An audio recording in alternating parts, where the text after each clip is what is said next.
नमस्कार। आज आमर ये कोविड आलोचना चक्र को ओडिशार समस्त भाई भौणी मानक मु पुणी थे स्वागत जनाऊँगी।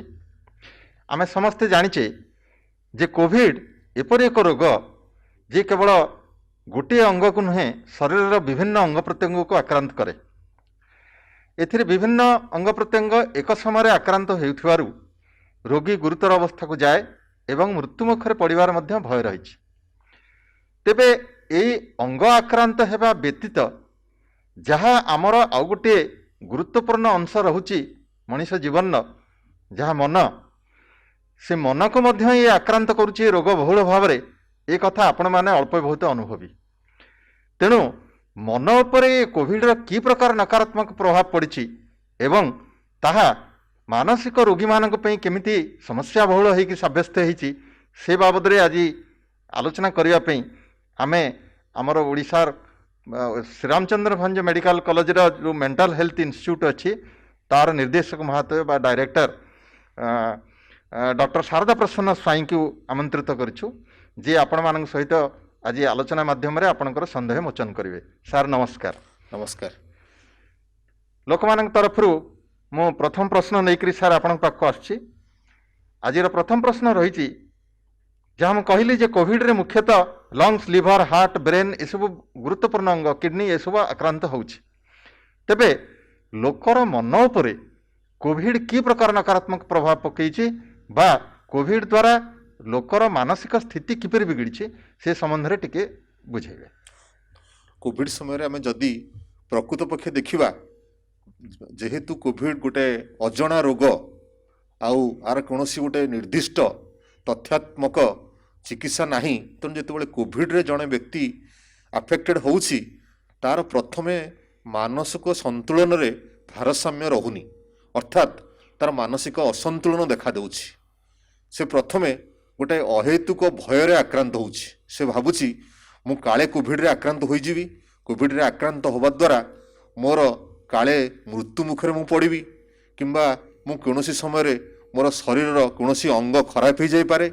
ए अहेतुक भय भाव ता मन रे जेपरि भावे सृष्टि होउछि जहा तार बॉडीर इम्यूनिटी बा रोग प्रतिरोध शक्ति कमाउछि। तेणु शारीरिक रोग रे आक्रांत होवा अपेक्षा रोगीटी प्रथमे आग मानसिक रोग भली गोटे सिम्पटम रे आक्रांत होउछि तापरे ताहा रोगीर लंग्स लिवर किंबा हार्ट अलगा कोनोसी ऑर्गन को अफेक्ट करूछि। अच्छा आमर ये जो विभिन्न मानसिक रोग सब रही आज नुआ कर आसनी आम समाज में बहुत आगुरी रही ये कोविड समय से भली मानसिक रोगी मानकर अवस्था तांकर रोगर स्तर ताहा बढ़ी कि कमी कौन लक्षण आप देखुं सब? कोविड समय निश्चय भाव जो माने पूर्वर मानसिक रोगी थिले सेमानंकर मानसिक रोग बढ़ी चली। जो मानंकर मानसिक रोग नथिला सेमाने मन रे जो अजଣା रोग विषय जो गोटे अहेतुक भय सृष्टि है जो मानकर एक्सपेशली जो मानकर थाए जेनेटिक लोडिंग थाए बा जेनेटिकली जो माने प्रोन से रोगटा आस्ते आस्ते आरंभ हो गला। बहुत लोक साधारण भाव छानिया रोग बा मानसिक विषाद रोग बा निद्राहीनता यही सब रोग रे आक्रांत हेले। तेणु मानसिक रोगी रोग बढ़िला, जो मानकर रोग नथिला सेमानंकर भी रोग बढ़िला। अर्थात से माने रोग सहित यही रोग सहित आउ आम सोसाइटी रे आस्ते आस्ते आत्महत्या प्रवणता भाव बा सुइसाइडालिटी आउ जो ड्रग एडिक्शन प्रॉब्लम एटा भी बहुल भाव में देखा जाइछि हमर कोविड परे। अच्छा कोविड रे विभिन्न बयसर लोक कोविड आक्रांत होउचंती, उभय पुरुष और स्त्री सेमाने मध्य आक्रांत होउचंती। आर्थिक स्थिति देखा गले धनी लोक भी एथिरे आक्रांत होउचंती, गरीब लोक भी आक्रांत होउचंती। ये सब विभिन्न वर्गर लोकों क्षेत्र में कोविड आक्रांत हेबा बेले मानसिक स्थिति रे किछि तारतम्य आपण अनुभव करुचंती कि? हाँ, मानसिक स्थिति रे तारतम्य रही निश्चय भाव आम जो देखीचु कोविड परे जदि कौनसी व्यक्ति बेसी अफेक्टेड होता है से माने हेले आमर जो मानकर क्रोनिक मेडिकल कंडीशन थिला अर्थात जो माने पूर्वरु डायबिटीज ब्लड प्रेशर बा HIV बा कौनसी क्रोनिक मेडिकल कंडीशन रे अफेक्टेड थिले सेमानंकर ରୋଗଟା ବହୁତ ବଢ଼ିଗଲା, ଅର୍ଥାତ୍ ସେମାନଙ୍କର ମାନସିକ ରୋଗ ବହୁଳ ଭାବରେ ସେମାନେ ଆକ୍ରାନ୍ତ ହେଲେ।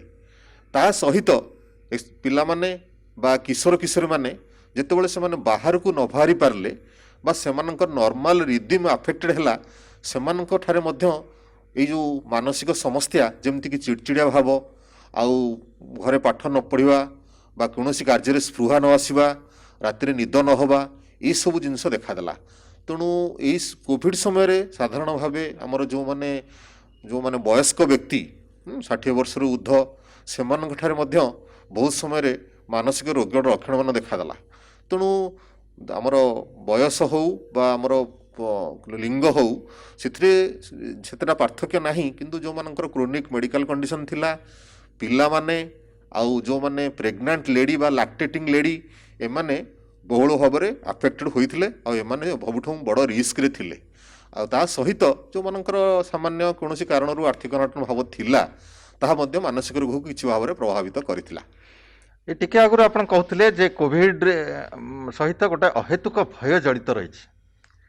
ତେବେ ଏଇ ଯେଉଁ ଅହେତୁକ ଭୟ ରହୁଛି ଲୋକମାନଙ୍କ ମନରେ, ତାହା ନୂଆ କରି କିଛି ରୋଗ ମାନସିକ ରୋଗ ସୃଷ୍ଟି କରିଥିବା ଆପଣଙ୍କ ନଜରକୁ ଆସିଛି କି?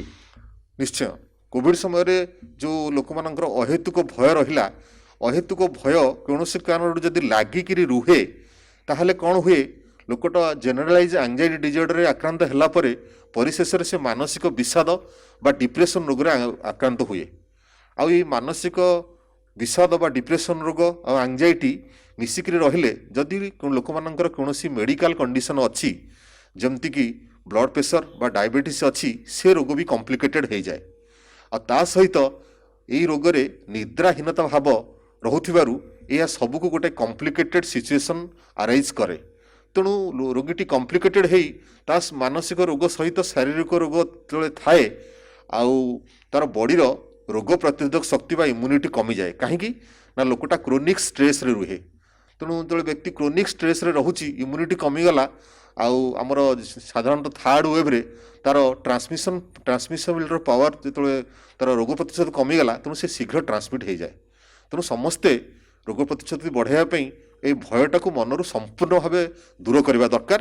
ଆଉ ଯିଏ ବି ଆଫେକ୍ଟେଡ଼ ହେଇଛି, ପରିବାର ପରିଜନ ବା ବନ୍ଧୁବାନ୍ଧବମାନେ, ତାକୁ ସବୁବେଳେ ଆଶ୍ୱାସନା ଦେବା ଦରକାର, ନାହିଁ ଏଇ ରୋଗ ଦିନେ ଦିନେ ଯିବ ଆଉ ତୁମେ ସମ୍ପୂର୍ଣ୍ଣ ଭାବେ ସୁସ୍ଥ ରହିବ। ଏଠି ଗୋଟେ ପ୍ରଶ୍ନ ମନକୁ ଆସୁଛି ଯେ ଲକଡାଉନ୍ ଆଉ ସଟଡାଉନ୍ ଯେତେବେଳେ ଜାରି କରାଗଲା, ସେ ସମୟରେ ଲୋକମାନେ ଅଧିକ ସମୟ ତାଙ୍କ ପରିବାର ସହିତ ବିତେଇବାର ସୁଯୋଗ ପାଇଲେ। ଏଠି ପୁଣି ଗୋଟେ ପାରାଡକ୍ସିକାଲି ବିପରୀତ ଧର୍ମୀ ଅର୍ଥରେ ଆମେ ଦେଖୁଛେ ଯେ ସେମାନଙ୍କର ମାନସିକ ଅବସାଦ ବଢ଼ୁଛି। ଯେତେବେଳେ ନିଜ ଲୋକଙ୍କ ସାଙ୍ଗରେ ରହୁଛୁ ଆମେ ଖୁସି ରହିବା କଥା, କିନ୍ତୁ ଓଲଟା ଜିନିଷ କାହିଁ ଦେଖାଯାଉଛି? ଏଇଟା ଗୋଟେ ବହୁତ ଭଲ ପ୍ରଶ୍ନ। ଆମେ ଦେଖିଲୁ କୋଭିଡ଼ ସମୟରେ ଲୋକମାନେ ବହୁତ ସମୟ ଘରେ ରହିଲେ, କିନ୍ତୁ ଓଲଟା ଭାବେ ଦେଖାଗଲା ସେମାନଙ୍କର ମାନସିକ ରୋଗ ତଥା ମାନସିକ ବିଷାଦ ବା ଆଙ୍ଗ୍ଜାଇଟି ବା ସ୍ଲିପ୍ ଡିଜର୍ଡର ବହୁତ ବଢ଼ିଗଲା। କାହିଁକି ନା ମଣିଷର ଯେଉଁ ନର୍ମାଲ ରିଦିମ୍ ସେଟା ଆଫେକ୍ଟ ହେଲା। ଉଦାହରଣ ସ୍ୱରୂପ, ଜଣେ ବ୍ୟକ୍ତି ସକାଳୁ ଉଠି ତାର ନିତ୍ୟକର୍ମ ସାରି ସେ ତାର କାମକୁ ବାହାରିଯାଏ। ସନ୍ଧ୍ୟାବେଳେ କାମ ସାରି ଆସି ଆମର ସାଧାରଣତଃ କଲଚରରେ ଲୋକଟା ଠାକୁରଙ୍କୁ ଡାକେ ବା ପ୍ରାର୍ଥନା କରେ, ରାତିରେ ଶୋଇବାକୁ ଯାଏ। ଆଉ ଗୋଟେ ଛୋଟ ପିଲା ତାର ବା କିଶୋର କିଶୋରୀମାନେ, ସେମାନେ ସାଧାରଣତଃ ସ୍କୁଲକୁ ବାହାରି ଯାଆନ୍ତି। ସ୍କୁଲ କଲେଜରୁ ଫେରିଲା ପରେ ରାତିରେ ଆସି ପାଠ ପଢ଼ିବା ବା ଶୋଇବା ବା ଠାକୁରଙ୍କୁ ଡାକିବା ଗୋଟେ ନର୍ମାଲ ରିଦିମ୍ ମେଣ୍ଟେନ୍ ହେଉଥିଲା। ଯେତେବେଳେ କୋଭିଡ଼ ହେଲା, ସମସ୍ତଙ୍କର ନର୍ମାଲ ରିଦିମ୍ ଆଫେକ୍ଟେଡ଼ ହେଲା। ଯେହେତୁ ନର୍ମାଲ ରିଦିମ୍ ମଣିଷର ଆଫେକ୍ଟେଡ଼ ହେଲା, ମାନସିକ ରୋଗ କେତେବେଳେ ଆଫେକ୍ଟେଡ଼ ହୁଏ ଲୋକ, ଯେତେବେଳେ ମଣିଷର, କାରଣ ମାନସିକ ରୋଗଟା କୌଣସି ଭାଇରସ୍ ବା ବ୍ୟାକ୍ଟେରିଆ ଯୋଗୁଁ ହୁଏନି। ମାନସିକ ରୋଗ ମୋଷ୍ଟଲି ଆମର ସାଇକୋସୋସିଆଲ ଫ୍ୟାକ୍ଟର ଉପରେ ଡିପେଣ୍ଡାଣ୍ଟ। ତେଣୁ ଯେହେତୁ ସାଇକୋସୋସିଆଲ ରିଦିମ୍ ଆଫେକ୍ଟେଡ଼ ହେଲା, ସେଇଥିପାଇଁ ମାନସିକ ଭାରସାମ୍ୟ ବଢ଼ିଲା ଆଉ ଲୋକ ମାନସିକ ରୋଗରେ ଆକ୍ରାନ୍ତ ହେବାର ରିସ୍କ ଫ୍ୟାକ୍ଟର ଅଧିକା ରହିଲା। ଆଚ୍ଛା, ଆମେ ଗୋଟେ ଜିନିଷ ଦେଖୁଛୁ ଯେ କିଛି ଲୋକଙ୍କ କ୍ଷେତ୍ରରେ ଗୋଟେ ଅଦ୍ଭୁତ ଜିନିଷ ନଜରକୁ ଆସୁଛି। ଯେମିତି ଗୋଟେ କାମକୁ ବାରମ୍ବାର କରିବା, ଗୋଟେ କଥାକୁ ବାରମ୍ବାର କହିବା, ଗୋଟେ ଜିନିଷ ଉପରେ ଅଯଥା ଅହେତୁକ ଭାବରେ ଅନେକ ସମୟ ଚିନ୍ତା କରିବା, ଯାହାକୁ ଆମେ ଡାକ୍ତରୀ ଭାଷାରେ ଅବସେସିଭ୍ କମ୍ପଲସିଭ୍ ନ୍ୟୁରୋସିସ୍ ବୋଲି କହିଥାଉ। ଏସବୁ ଜିନିଷ ୟାର କିଛି ସମ୍ପର୍କ ଅଛି କୋଭିଡ଼ ସହିତ? ଇଏ କାହିଁକି ଏମିତି ଦେଖାଯାଉଛି? ନିଶ୍ଚୟ, ଯେ ଏଇ କୋଭିଡ଼ ସମୟରେ ଦେଖାଗଲା, ସାଧାରଣ ଭାବେ କ'ଣ ହୁଏ, ଆମର ସମାଜରେ ଯେଉଁ ଅବସେସିଭ୍ କମ୍ପଲସିଭ୍ ଡିଜର୍ଡର ଅଛି, ତାକୁ ବହୁତ ଲୋକଙ୍କ ଧରେ ଥାଏ, ଅର୍ଥାତ୍ ତାକୁ ଆମେ ଓଡ଼ିଆରେ ସୂଚିବାଇ ରୋଗ କହିଥାଉ। ଲୋକମାନେ ବହୁତ ସମୟ ଧୋଇ ହୁଅନ୍ତି, ବହୁତ ସମୟ ଚେକ୍ କରନ୍ତି, କିନ୍ତୁ ବହୁତ ଲୋକ ସମାଜରେ ଭାବନ୍ତିନି ଏଇଟା ଗୋଟେ ମାନସିକ ରୋଗ ବୋଲି। ତେଣୁ ଦେଖାଗଲା ଯେଉଁମାନଙ୍କର ଟ୍ରେଡ୍ ଥିଲା, ଅର୍ଥାତ୍ ଯେଉଁମାନଙ୍କର ସେଇଟା ଗୋଟେ ହାଇବରନେଟିଂ ଷ୍ଟେଜ୍ରେ ଥିଲା, ସେଇଟା ବେଶୀ ମାନିଫେଷ୍ଟ ହେଇଗଲା ଏଇ କୋଭିଡ଼ ସମୟରେ। ତ ଯେଉଁମାନଙ୍କର ଅବସେସିଭ୍ କମ୍ପଲସିଭ୍ ଡିଜର୍ଡର ଥିଲା, ଯେଉଁମାନେ ରୋଗ ଚିକିତ୍ସାରେ ବା ଔଷଧୀୟ ଚିକିତ୍ସା ହେଉଥିଲେ, ସେମାନେ କିଛି ଏତେ ଆଫେକ୍ଟେଡ୍ ହୋଇନାହାନ୍ତି। ତେଣୁ ଯେଉଁମାନଙ୍କର ଟ୍ରେଡ୍ ଥିଲା, ଜେନେଟିକ୍ ଟ୍ରେଡ୍, ସେଇମାନଙ୍କର ରୋଗଟା ବହୁତ ବଢ଼ିଯାଇଛି। ଆଚ୍ଛା, ଏ ଆଉ ଗୋଟେ କଥା ଆସୁଛି ନଜରକୁ ଯେ ନିଶା ସେବନର ହାର ବର୍ତ୍ତମାନ ଟିକେ ବଢ଼ିଥିଲା ଭଳି ଲାଗୁଛି। ଆପଣଙ୍କର ଏ ବିଷୟରେ ମତ କ'ଣ? ଆଉ କୋଭିଡ଼ ସହିତ ୟାର କ'ଣ ସମ୍ପର୍କ ଥାଇପାରେ? ନିଶ୍ଚୟ ମୁଁ କହିବି, କୋଭିଡ଼ ସମୟରେ ଯେହେତୁ ଲୋକମାନଙ୍କର ନର୍ମାଲ ରିଦିମ୍ ଆଫେକ୍ଟ ହେଲା, ଆଉ ବହୁତ ସମୟ ଲୋକମାନେ ଗାଁ ଗହଳିରେ ବା ସହରରେ ଘରେ ରହିଲେ, ତେଣୁ ବହୁଳ ଭାବରେ ଆମର ନିଶା ସେବନ ଯଥା ଟୋବାକୋ, କାନାବିସ୍ ବା ଗଞ୍ଜେଇ ଆଉ ଆଲକୋହଲ ଏସବୁର ବ୍ୟବହାର ବହୁଳ ଭାବରେ ବଢ଼ିଯାଇଛି। କାହିଁକି ନା ଏଇ ନିଶାଜନିତ ମାନସିକ ରୋଗୀ ବର୍ତ୍ତମାନ ଆମର ହସ୍ପିଟାଲ ଆଉଟଡୋରରେ ଆମେ ବହୁତ ଦେଖିବାକୁ ପାଉଛୁ।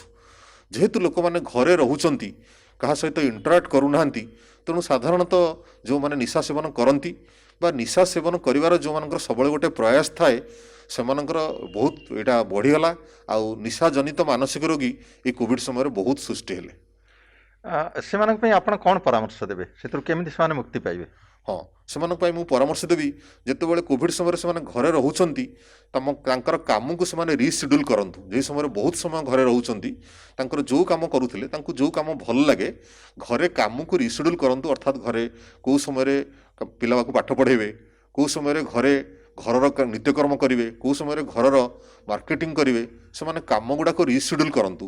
ତାହେଲେ ଖାଲି ବସନ୍ତୁନି। ଖାଲି ବସିଲେ ଏ ଯେଉଁ ଖାଲି ମନ ସବୁବେଳେ ନିଶାଗ୍ରସ୍ତ ହେବା ପାଇଁ ସବୁବେଳେ ଜଣଙ୍କୁ ପ୍ରବର୍ତ୍ତାଇବ। ଜଣେ ଜଣଙ୍କର ନିଶା ଖାଇବାର ଟେଣ୍ଡେନ୍ସି ଥାଏ। ଆଉ ନିଜର ଖାଇବା ଶୋଇବା ଏ କାମ ଗୁଡ଼ାକୁ ସିଡ୍ୟୁଲିଂ କରନ୍ତୁ।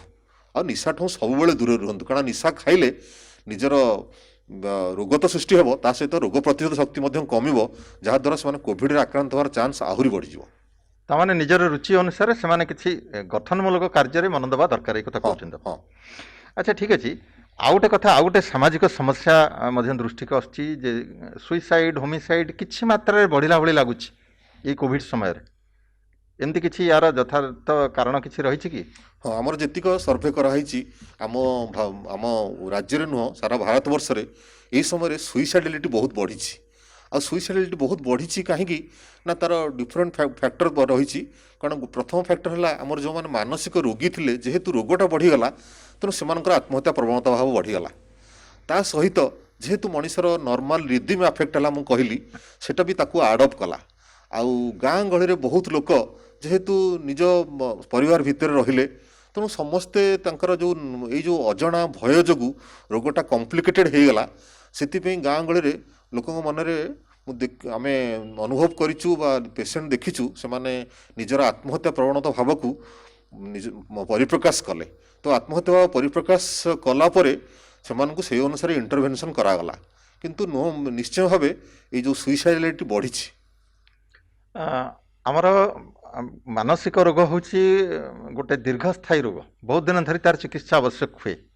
ଆପଣ ଟିକେ ଆଗରୁ କହୁଥିଲେ ଯେ ଏମିତି ଗୁଡ଼ିଏ ରୋଗୀ ଅଛନ୍ତି ଯାହାଙ୍କୁ ଆମର ଚିକିତ୍ସା, ନିୟମିତ ଚିକିତ୍ସା ଆମର ଦେବା ପାଇଁ ବ୍ୟବସ୍ଥା କରାଯିବା ଉଚିତ। ଯେଉଁ ଆଗରୁ ସବୁ ମାନେ କୋଭିଡ଼ ଆସିବା ପୂର୍ବରୁ ଯେଉଁମାନେ ମାନସିକ ରୋଗୀ ଥିଲେ, ଯାହାଙ୍କର ଦୀର୍ଘ ମିଆଦୀ ଚିକିତ୍ସା ଦରକାର ହେଉଛି, ସେଇମାନଙ୍କୁ ଚିକିତ୍ସା ଯୋଗାଇ ଦେବା ପାଇଁ କ'ଣ କ'ଣ ସେମାନଙ୍କର ପାଇଁ ବ୍ୟବସ୍ଥା ଅଛି? ମାନସିକ ରୋଗୀକୁ ଚିକିତ୍ସା ଯୋଗାଇ ଦେବା ପାଇଁ ଆମର ସବୁ ଜିଲ୍ଲାସ୍ତରୀୟ ସ୍ୱାସ୍ଥ୍ୟକେନ୍ଦ୍ର ମାନଙ୍କରେ ବ୍ୟବସ୍ଥା କରାଯାଇଛି। ଏମିତିକି ଯଦି ରୋଗୀ ଚାହିଁବ, ପ୍ରତି ଜିଲ୍ଲାରେ ଗୋଟେ ଟୋଲ୍ ଫ୍ରି ନମ୍ବର ଅଛି। ସେ ଜିଲ୍ଲାସ୍ତରୀୟ ଟୋଲ୍ ଫ୍ରି ନମ୍ବରକୁ ଫୋନ୍ କରି ତାର ଔଷଧ ଚିକିତ୍ସା ମଧ୍ୟ ପାଇପାରିବ। ତା ସହିତ ଆଜି ଆମ ରାଜ୍ୟରେ 7ଟା ମେଡ଼ିକାଲ କଲେଜରେ ମାନସିକ ରୋଗ ଚିକିତ୍ସା ଯୋଗାଇ ଦିଆଯାଉଛି। ସେଠୁ ବି ଚିକିତ୍ସା ପାଇପାରିବ। ଆଉ ଟୋଲ୍ ଫ୍ରି ନମ୍ବରରେ ଲୋକ ଫୋନ୍ କରି କାଉନସେଲିଂ ସର୍ଭିସ୍ ବି ଆଭେଲ୍ କରିପାରିବ। ତା ସହିତ ଆମର ମାନସିକ ସ୍ୱାସ୍ଥ୍ୟାନୁଷ୍ଠାନରେ ଗୋଟେ ଟୋଲ୍ ଫ୍ରି ନମ୍ବର ଅଛି। କୌଣସି ଅସୁବିଧା ହେଲେ ସେଇ ଟୋଲ୍ ଫ୍ରି ନମ୍ବରଟା ମୁଁ କହିଦେଉଛି ଦର୍ଶକମାନଙ୍କ ପାଇଁ। ତ ସେମାନେ ତାକୁ ଫୋନ୍ କରି ନିଜର କୌଣସି ମାନସିକ ସମସ୍ୟାକୁ କାଉନସେଲିଂ ମାଧ୍ୟମରେ ଦୂର କରିପାରିବେ କିମ୍ବା ପରାମର୍ଶ ପାଇପାରିବେ। ସେ ଟୋଲ୍ ଫ୍ରି ନମ୍ବରଟି ହେଉଛି 1800 3457288 1800345728। ମୁଁ ଟିକେ ଆପଣଙ୍କୁ ଅନୁରୋଧ କରିବି ସାର୍ ଏଟାକୁ ଆଉ ଟିକେ ଧୀରେ ଧୀରେ କୁହନ୍ତୁ ଯାହାଦ୍ୱାରା ଆମର ଦର୍ଶକ ବନ୍ଧୁମାନେ ତାକୁ ଟିପି ରଖିବାର ସୁଯୋଗ ପାଇବେ। ଟିକେ ଆଉ ଗୋଟେ ଅନୁରୋଧ ଆପଣଙ୍କୁ। ଏହି ନମ୍ବରଟି ହେଲା 1800345728 1800345728। ଆମେ ଜାଣିଛେ ଯେ ପରିବାର ମାନଙ୍କର ଭୂମିକା କୋଭିଡରେ ବହୁତ ଗୁରୁତ୍ୱପୂର୍ଣ୍ଣ। ଏଠି ପରିବାରର ସଦସ୍ୟମାନେ ଗୋଟେ କୋଭିଡ ରୋଗୀକି କି ପ୍ରକାର ମାନସିକ ସହାୟତା ଦେବା ଉଚିତ ସାର୍? এটা ବହୁତ ଭଲ ପ୍ରଶ୍ନ। ସମସ୍ତେ ଜାଣି ରଖିବା ଉଚିତ ମାନସିକ ରୋଗ ଗୋଟିଏ ରୋଗ ଯୋଉଠିକି ରୋଗୀଟି ଡାଇରେକ୍ଟଲି ଗୋଟେ ମାନସିକ ରୋଗ ବିଶେଷଜ୍ଞ ପାଖକୁ ଆସିନଥାଏ। ସେଥିପାଇଁ ପରିବାର ବା ସମାଜର ରୋଲ ଏଥିରେ ଅଧିକ ଥାଏ। ଜଣେ ରୋଗୀଟି ମାନସିକ ରୋଗରେ ଆକ୍ରାନ୍ତ ହେଲେ ବହୁତ ସମୟ ମେଜର ସାଇକୋସିସ୍ ବା ମେଜର ଡିପ୍ରେସନରେ ସେ ନିଜ ରୋଗକୁ ନିଜେ ଡାୟଗ୍ନୋସିସ୍ କରିପାରିନଥାଏ।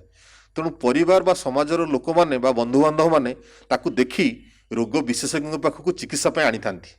ଯେତେବେଳେ ରୋଗ ହେଉଛି ରୋଗର ଲକ୍ଷଣ ପରିବାର ଲୋକ ଜାଣୁଛନ୍ତି ରୋଗ ବିଶେଷଜ୍ଞଙ୍କ ପାଖରେ ଚିକିତ୍ସା କରନ୍ତୁ। ଯେତେବେଳେ ରୋଗୀଟି ଆଗ୍ରାଭେଟ୍ ହେଉଛି କୌଣସି କାରଣରୁ ତାକୁ ସବୁବେଳେ ସ୍ନେହ ଶ୍ରଦ୍ଧା ଦେଇ ତାକୁ ବୁଝାନ୍ତୁ ଯେ କୋଭିଡ ସମୟରେ ଉଦାହରଣ ସ୍ୱରୂପ ସିଏ ଔଷଧ ପାଇପାରୁନି, କାଉନସିଲିଂ ସର୍ଭିସ୍ ପାଇପାରୁନି, କିନ୍ତୁ ସମୟ ପୁଣି ବଦଳିଯିବ। ପୁଣି ସ୍ଥିତି ବଦଳିଲା ପରେ ତାକୁ କୌଣସି ଗୋଟେ ସବୁବେଳେ ରୋଗୀକି କିଛି ଗୋଟେ ପ୍ରୋତ୍ସାହନ କାମ କରିବା ପାଇଁ ପ୍ରବର୍ତ୍ତାନ୍ତୁ। ତା ସହିତ କ'ଣ ହେବ, ସେ ଖାଲି ବସିବନି। ଖାଲି ବସିବା ଦ୍ୱାରା ତାର ମାନସିକ ବିଷାଦ ଭାବ ଦେଖାଦେବ। କିଛି ନହେଲେ ରୋଗୀକି ଯୋଗ କରିବା, ପ୍ରାଣାୟାମ କରିବା ସକାଳେ ଦିନକୁ 2 ଥର, ଆଉ ତା ସହିତ ବାହାରେ କିଛି ସମୟ ଚାଲିବା, ଆଉ କିମ୍ବା କୌଣସି ଏରୋବିକ୍ ଏକ୍ସରସାଇଜ କରିବା, ଏଗୁଡ଼ା କରିବା ଦ୍ୱାରା ରୋଗୀର ସବୁବେଳେ ତାର ମାଇଣ୍ଡରେ ଇନଭଲଭମେଣ୍ଟ ରୁହେ। ତାହେଲେ ରୋଗର ମାତ୍ରା କମିଯାଏ। ତେଣୁ ପରିବାର ଲୋକଙ୍କ ଭୂମିକା ଏଥିପାଇଁ ଗୁରୁତ୍ୱପୂର୍ଣ୍ଣ। ଆଚ୍ଛା, କିଛି ମାନସିକ ଅନଗ୍ରସର ରୋଗୀ ମଧ୍ୟ କୋଭିଡରେ ଆକ୍ରାନ୍ତ ହେବାର ସମ୍ଭାବନା ରହିଛି। ସେଇ କ୍ଷେତ୍ରରେ ସେମାନଙ୍କର ଚିକିତ୍ସା ମାନେ ଦୁଇଟା ଚିକିତ୍ସା ଦରକାର। ଗୋଟେ ହେଉଛି କୋଭିଡର ଚିକିତ୍ସା, ଆଉ ଗୋଟେ ହେଉଛି ମାନସିକ ଅନଗ୍ରସରତା ପାଇଁ ତାଙ୍କୁ ଯେଉଁ ଚିକିତ୍ସା ଦିଆଯାଉଥିଲା। ଏ ଦୁଇଟାର କେମିତି ସମନ୍ୱୟ ରକ୍ଷା ହେଇପାରିବ? ହଁ, ଗୋଟେ ମାନସିକ ଅନଗ୍ରସର ରୋଗୀ ବା ମେଣ୍ଟାଲ ରିଟାର୍ଡେସନ ରୋଗୀ ତା ରୋଗ ବିଷୟରେ କିଛି ଜାଣିନଥାଏ, କାହିଁକିନା ତାର ବୁଦ୍ଧି ବହୁତ କମ୍ ଥାଏ। ତେଣୁ ସେ କ୍ଷେତ୍ରରେ ଯେମିତି ବର୍ତ୍ତମାନ ମୁଁ କହିଲି ଗୋଟେ ପରିବାରର ଭୂମିକା ଅତ୍ୟନ୍ତ ଗୁରୁତ୍ୱପୂର୍ଣ୍ଣ। ତେଣୁ ମାନସିକ ଯଦି ମେଣ୍ଟାଲ ରିଟାର୍ଡେଡ ରୋଗୀ ବା ମାନସିକ ଅନଗ୍ରସର ରୋଗୀ କୋଭିଡରେ ଆଫେକ୍ଟେଡ ହେଇଛି, ତାର ପରିବାରର ଲୋକ ତାକୁ ଆଣି ଯେମିତି ନର୍ମାଲ ଲୋକ ଅଲଗା ଲୋକଙ୍କର ଚିକିତ୍ସା କରାହେଉଛି ସେମିତି କରିପାରିବେ। ତାର ରୋଗଟା ମାନସିକ ରୋଗଟା ଇଟସେଲ୍ଫ ଯଦି ବଢ଼ିଯାଇଛି, ସେମାନେ ରୋଗ ବିଶେଷଜ୍ଞଙ୍କୁ ପରାମର୍ଶ କରି ରୋଗୀ ନ ଆଣି ଚିକିତ୍ସାର ସହାୟତା ଦେଇପାରିବେ। ଯଦି ରୋଗୀର ଆଗରୁ କୌଣସି ରେଜିଷ୍ଟ୍ରେସନ କରାହେଇଛି ବା ମାନସିକ ରୋଗ ବୋଲି ତାକୁ ଡାୟଗ୍ନୋସିସ୍ କରାହେଇଛି, ଏବଂ ଅଲଗା ରୋଗୀମାନଙ୍କୁ ଯେମିତି ସ୍ନେହ ଶ୍ରଦ୍ଧା ଦେଉଛନ୍ତି ଏମାନଙ୍କୁ ବେଶୀ ସ୍ନେହ ଶ୍ରଦ୍ଧା ଦେଇ ଚିକିତ୍ସା କରିବା ଦରକାର। କାହିଁକି ନା ଏମାନଙ୍କର ବୁଦ୍ଧି କମ୍ ଥିବାରୁ ଏମାନେ ଜାଣିପାରନ୍ତିନି କେମିତି ତାଙ୍କର ହାତ ଧୋଇବା ହେଉ, ତାଙ୍କର କୋଭିଡ ଆପ୍ରୋପ୍ରିଏଟ୍ ବିହେଭିୟର କେମିତି କରିବେ ସେମାନେ ଜାଣିପାରନ୍ତିନି। ତେଣୁ ସେଠି ପରିବାର ରୋଲ ବେଶୀ ରହୁଛି ସେମାନଙ୍କୁ ସେଇ କାମ କରାଇବା ପାଇଁ। ଆଉ ଗୋଟେ ସାଧାରଣ ଜିନିଷ, ଯଦିଓ ମାନସିକ ରୋଗ ସହିତ ସେଟାର ବିଶେଷ ସମ୍ପର୍କ ନାହିଁ, ତେବେ ଆମ ନଜରକୁ ଆସୁଛି ଯେ ଯେଉଁ ଟିକାଦାନ ସମ୍ପର୍କରେ ଗୁଡ଼ିଏ ଭ୍ରାନ୍ତ କଥା ଅନେକ ଲୋକ ପ୍ରଚାର କରୁଛନ୍ତି, ଯାହାଫଳରେ ଲୋକମାନେ ମିସଗାଇଡେଡ଼ ହେଉଛନ୍ତି। କେବଳ ଟିକାଦାନ ନୁହେଁ, କୋଭିଡ ସମ୍ପର୍କରେ ଅନେକ ଭ୍ରାନ୍ତ କଥା ଶୁଣିବାକୁ ମିଳୁଛି, ଅନେକ ଲୋକ ତାକୁ ପ୍ରଚାର କରିବାକୁ ଭଲ ପାଉଛନ୍ତି। ଏ ବାବଦରେ ଆପଣ କ'ଣ ଲୋକମାନଙ୍କୁ କହିବେ, ଆଉ ଲୋକମାନେ କିପରି କେଉଁ କଥାକୁ ଗ୍ରହଣ କରିବା ଉଚିତ ସେ ବାବଦରେ ଟିକେ ପରାମର୍ଶ ଦିଅନ୍ତୁ। ହଁ, ଏଇଟା ସାର୍ ଆପଣ ଗୋଟେ ବହୁତ ଭଲ ପ୍ରାକ୍ଟିକାଲ କ୍ୱେଶ୍ଚିନ୍ ପଚାରିଲେ। କାରଣ ମୁଁ ଅନୁଭବ କରିଛି ଆମର ବହିର୍ବିଭାଗରେ ବହୁତ ସମୟ ଅନେକ ଲୋକ ଆଜି ବି ଥାର୍ଡ ୱେଭ୍ ପରେ ଗୋଟିଏ କ୍ୱେଶ୍ଚିନ୍ ପଚାରୁଛନ୍ତି ଯେ ଆମେ ଟିକା ନେବୁ ନା ନାହିଁ। ଏପର୍ଯ୍ୟନ୍ତ ବି ଲୋକମାନଙ୍କ ମନରେ ଯେଉଁ ସଚେତନତା ଭାବ ସୃଷ୍ଟି ହେଇନି। ତେଣୁ ମୁଁ ସମସ୍ତଙ୍କୁ ଅନୁରୋଧ କରିବି ଗୋଟେ ମାନସିକ ରୋଗୀ ଅଲଗା ଯେକୌଣସି ରୋଗୀ ଭରି ଟିକା ନେଇପାରିବ। ବୁଷ୍ଟର ଡୋଜ୍ ଯଦି ଦିଆଯାଉଛି ତାକୁ ସରକାରଙ୍କ ନିୟମ ଅନୁସାରେ ତାକୁ ନେଇପାରିବ, ତାହେଲେ ସେ ନିଜକୁ ପ୍ରୋଟେକ୍ଟ କରିପାରିବ। ଆଉ ଏଇ ଯେଉଁ ଆମର କୋଭିଡ ସମୟରେ ବହୁତ ମାନେ ଯେଉଁ ତଥ୍ୟ ଦରକାର ନାହିଁ ଯୋଉଟା ସବୁ ଯେଉଁ ତଥ୍ୟ ବିଭିନ୍ନ ସବୁ ଭୁଲ ତଥ୍ୟ ପରିବେଷଣ କରାଯାଉଛି ତାଠୁ ସମସ୍ତେ ଦୂରରେ ରୁହନ୍ତୁ। ଯେଉଁଟାକ ସରକାରଙ୍କର ଯେମିତିକି ଆମର ICMR ୱେବସାଇଟ୍ କିମ୍ବା ଆମର ସରକାରଙ୍କ ୱେବସାଇଟ୍ରେ ଯେଉଁ ତଥ୍ୟ ଦିଆହେଉଛି ତାକୁ ଠିକ୍ ବୋଲି ଭାବନ୍ତୁ ଆଉ ତାକୁ ଠିକ୍ ଭାବି ସେଇ ଅନୁସାରେ ଯେଉଁ ଇନଫର୍ମେସନ୍ ଦିଆଯାଉଛି ଟୀକା ନେବା ହେଉ ଔଷଧ ଖାଇବା ହେଉ କିମ୍ବା ମାନସିକ ରୋଗ ସମ୍ବନ୍ଧୀୟ ଚିକିତ୍ସା ସମ୍ବନ୍ଧରେ ଯାହା କରାଯାଉଛି ତାକୁ ହିଁ ଫଲୋ କରନ୍ତୁ। धन्यवाद सर, बहुत सुंदर सुंदर तथ्य आज आपण आमर भाई भौणी मानक देले। से माने निश्चित एथुरु उपकृत होइथिबे बोली मोर विश्वास। आउ थरे अनुरोध करुछि जे मानसिक रोगी माने गोटे अनग्रसर वर्ग भितर रहिचंती, सेमानकु समस्त प्रकार मानसिक तथा अन्यान्य सहायता जोगै देबा परिवार लोक मानकर तथा समाजर अन्यान्य व्यक्ति मानकर मध्य कर्तव्य। ताहले जाई सेमाने ये कोविड समय रे एक सुस्थ वातावरण भितर बंचिबार सुजोग पाइबे। धन्यवाद, नमस्कार। नमस्कार।